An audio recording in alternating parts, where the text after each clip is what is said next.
El otro día, Albert Rivera utilizó un típico mantra de la derecha para reforzar pues, su posicionamiento ideológico en contra de lo público y a favor de lo privado.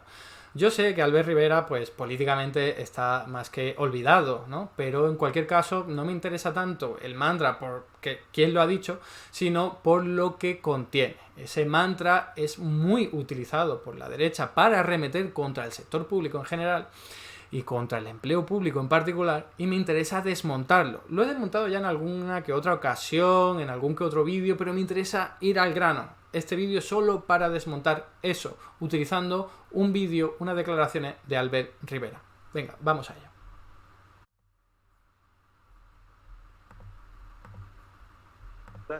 Estén beneficiadas. Yo creo que tenemos un problema cuando hay más gente dependiendo de un sueldo directo o indirecto del Estado que de las empresas. Porque entonces la Aquí se refiere, ¿vale? Para que quede claro y para dejar clara la posición de Albert Rivera sin ánimo de malinterpretarlo, que se refiere a sueldo incluyendo pensiones, ¿vale? Por eso pensión o prestación por desempleo. Dice, es un sueldo que proviene de lo público, por eso hay más gente, lo está contando pensionistas, desempleados, empleados públicos, ¿vale? Por eso no es que se refiera solo al empleo público, para en pos de la honestidad. tentación de los políticos, me incluyo que he sido candidato a presidente, es, oye, ¿y por qué no ganamos votos proponiendo cosas desde el Estado, en vez de proponiendo que la gente se organice, cree empleo y pague sueldos, ¿no? Yo prefiero mil veces que los sueldos en nuestro país lo paguen los empresarios de su bolsillo a los trabajadores, que no crear mecanismos permanentes en el que sea el Estado el que lo haga. Una cosa es tener una red social para que nadie se caiga, o si alguien se cae, que se vuelva a levantar, y otra es competir de manera desleal casi con las empresas, porque a veces pasa que tenemos salarios muy bajos, tenemos subsidios, gracias a Dios también, una red social fuerte, pero eso genera, en mucho, los que están aquí sentados, algunos son emprendedores y empresarios, genera dificultad a la hora de encontrar empleo y de encontrar trabajadores. Estamos teniendo un problema con 3 millones de parados, estamos teniendo un problema a la hora de buscar empleo, y no solo empleo cualificado, a veces no cualificado también. Entonces, algo está fallando en esta ecuación. A ver, voy a ir por lo último porque es lo más bochornoso. Yo ya lo he desmontado en un vídeo hace muy poquito tiempo, en un short, algo muy corto. Y es que en España no hay un problema de vacantes, ¿vale? Si cogemos todos los países de la Unión Europea y vemos cuál tiene más vacantes, o sea, puestos libres para que sean ocupados por algún parado, por algún trabajador, España está el segundo, el que menos vacantes tiene. Es decir, que todos los demás países tienen mucho más puestos de trabajo que no se ocupan por los trabajadores desocupados, ¿no? En ese momento. Entonces, es un bulo decir sistemáticamente que en España tenemos un problema porque hay muchas vacantes, porque hay mucho empleo ahí que la gente no quiere aceptar. ¿Qué va? Al revés, en España somos de los países los que menos. Y es lógico, cuando hay una tasa de desempleo tan alta como hay en España históricamente, pues entonces la gente tiene más presión, tiene más necesidad de encontrar un puesto de trabajo y tiene más miedo a perderlo porque hay millones de personas que quieren su puesto de trabajo, ¿vale? Entonces, para empezar, eso es un bulo tremendo, el de decir que hay un problema. ¿Cuál es la solución? En cualquier caso, para esos puestos en los que sí que no se ocupan, que por supuesto que los hay, pero porque se paga muy poco, porque hay condiciones de trabajo muy malas, porque no hay vacaciones, no hay descanso, porque son condiciones muy duras, etcétera, etcétera. Todos sabemos a qué trabajos nos referimos. Pueden ser algunos de la obra, los del campo en Huelva con las fresas, en el Ejido y en la zona de Almería con los invernaderos, ¿vale? Todos tenemos en la cabeza ese tipo de puestos de trabajo que al final son ocupados por personas que vienen de otros países que están mucho más necesitadas. Pero la solución es elevar los salarios para que la gente pueda compensarle trabajar pues en condiciones tan duras, ¿no? Pero no es este el elemento central que yo quiero hacer referencia, es lo que comentaba antes. Pero vamos a terminarlo ya que estamos. Cuando las clases productivas están perjudicadas con impuestos, con cargas sociales, con poca ayuda o nula, y las clases pasivas son las protagonistas de las políticas públicas, ¿no? A ver, fijaos que ha dicho, he dicho antes, yo prefiero que el empresario pague los salarios con su bolsillo, ¿no? O algo así, ha dicho, la verdad, sí, algo así.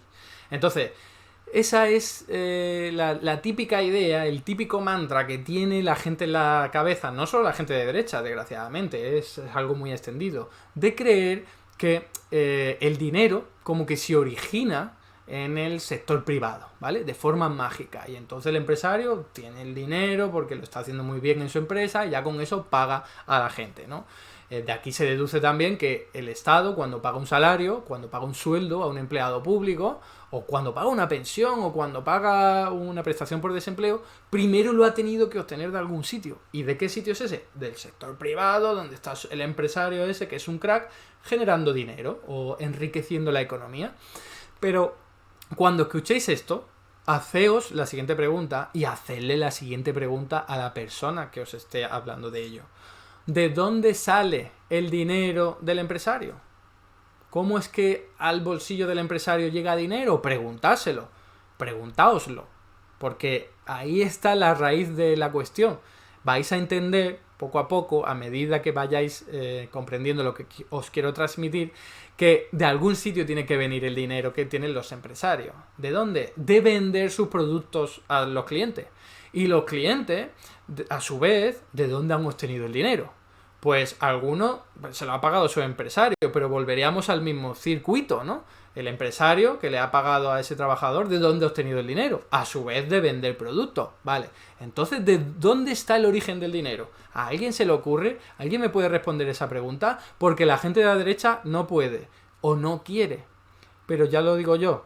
Todo el dinero que tenemos hoy día en monedas, en billetes, en cuentas electrónicas, en cuentas bancarias. Mirad vuestro monedero ahora mismo. Hay monedas, hay billetes. Mirad vuestra cuenta bancaria. Hay dinero ahí anotado electrónicamente. ¿De dónde proviene? Solo de un único sitio. El Banco Central Europeo. El único organismo que puede crear euros. Y anda, es un organismo público, con estatutos públicos, que podría ser controlado por la democracia y por los gobernantes. Otra cosa es que se le deje ahí hacer lo que quiera por sus propios estatutos, pero es un organismo público. Y esto ha sido así siempre a lo largo de la historia. Todo el dinero es creado por una institución pública, porque el dinero es al fin y al cabo una creación pública del sector público. Entonces, importante entender que los empresarios no podrían tener euros en su bolsillo si no hubiese un organismo público que primero los creara y luego los distribuyera de alguna forma sobre la economía. ¿Cómo distribuye el sector público ese dinero? Fundamentalmente a través de lo que él está criticando. Pensiones, pago de sueldo, contratación a empresas privadas, ¿no? Un Estado puede contratar, por ejemplo, la construcción de un ferrocarril, pues contrata una empresa que lo haga. Y es el Estado el suministrador del dinero. Es verdad que los bancos privados se apalancan también sobre este dinero estatal y van concediendo crédito y van incrementando la cantidad de dinero. Pero en cualquier caso siempre depende de la fuente originaria del dinero, que es el Estado con su banco central detrás. En la eurozona es todo un poco más complejo porque no tenemos un banco central para cada país, sino un banco central para todos los países que componen la eurozona. Pero la lógica sigue siendo la misma. Los euros han salido de un organismo público, así que no me vengan con historia esta gente que dice lo privado es súper importante, está por encima de lo público, porque es precisamente al revés. Lo he explicado en millones de ocasiones y sé que es contraintuitivo, ¿vale? A mí me costó mucho entenderlo, pero todo el dinero que tenemos en nuestro bolsillo, que tenéis vosotros y vosotras, proviene de un organismo público, que las empresas no podrían tener dinero si no lo hubiese creado primero un organismo público y luego distribuido. Pensadlo, cuando se le pregunta a alguien de dónde sale el dinero, no hay otra conclusión. Es un razonamiento lógico, irrefutable. El dinero proviene de la única institución que lo puede crear, el Banco Central Europeo en este caso. Pero voy a ir más allá para terminar. La empresa no opera en un vacío, opera en un mundo, ¿vale? Ese empresario privado, para empezar, tiene que iniciar su actividad empresarial, tiene que crear la empresa. ¿Cómo la puede crear? Tiene que haber unas reglas, una normativa, una legislación que ha creado el Estado, que se encarga de velar por su seguridad el Estado, por su mantenimiento, por su existencia, por su supervivencia, incluso porque no cambie esa legislación. Sin el Estado nadie podría crear una empresa, pero voy más allá. Luego, el empresario, ¿qué hace? Pues necesita contratar trabajadores, ¿no?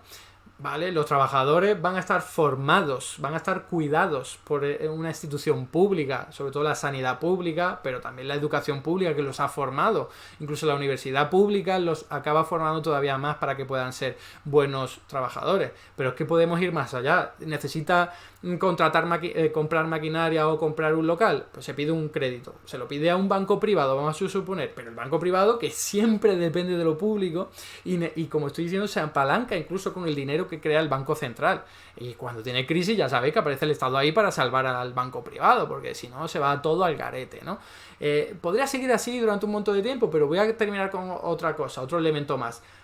No puede haber delincuencia, porque si no van a robar a ese empresario o le van a quitar su empresa. Y para eso tiene que haber una fuerza de seguridad, un sistema penitenciario, unas leyes que protejan la propiedad privada de ese empresario. Entonces, esto es para decirlo porque se puede explayar, lo puede desarrollar mucho más, pero la idea clave creo que ha quedado clara, y es que sin lo público no podría haber sector privado. Súper importante, que se nos escapa para el ámbito productivo en general y sobre todo para el dinero. Tiene que haber dinero ahí, que cuando se nos diga, alguien del sector privado nos diga a uno del sector público, yo a ti te pago tu sueldo, hay que decirle que es mentira, que no es así como funciona la economía, que nuestro dinero proviene del Estado, de la administración pública, que a su vez ha sido creado en su origen por un banco central público, no por un empresario privado, porque volvemos al mismo círculo de donde salió ese impuesto que está pagando esa persona que se cree que nos paga el sueldo. Hacerle la pregunta. ¿Cuál es la típica respuesta? No, pues se genera en el ámbito mercantil, yo produzco, hago un producto, lo vendo y obtengo dinero. ¿Vale? ¿Y de dónde proviene ese dinero? ¿Ves? Preguntaos siempre eso. El origen final, el origen último del dinero es el Banco Central. Así que se necesita de lo público. Lo público no es un parásito de lo privado. Es que podríamos decir que es casi al revés, que si el sector público no está inyectando dinero y no se preocupa por la economía, el empresario no puede triunfar. O si no, ¿por qué creéis que Haití no triunfa? Haití, un estado fallido. Porque hay un Estado fallido, porque no hay Estado, ¿por qué no se van los empresarios a Haití a hacer negocio?